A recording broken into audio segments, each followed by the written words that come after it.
welcome to Bestuseful Tips. Here I will show you how to hard reset Android 10 using recovery mode. Make sure turn off your Android 10 devices. Now press power button and volume down button at same time. Now you can see start menu in your device.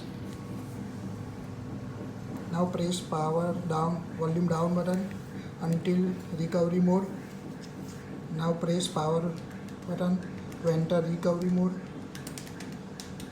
Now you can see Android robot explanation marks icon. Now press power button and volume up button one time. Now you can see Android recovery mode.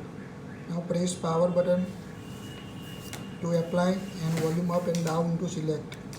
Press volume down button until select wipe data factory reset.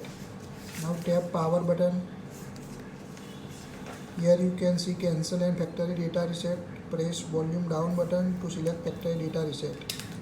Now press power button to factory data reset or hard reset your Android 10. It will remove all your phone data from your device.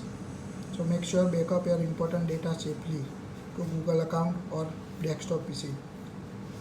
That's it. Please like it, share it, and don't forget to subscribe and press bell icon to get latest Android 10 update.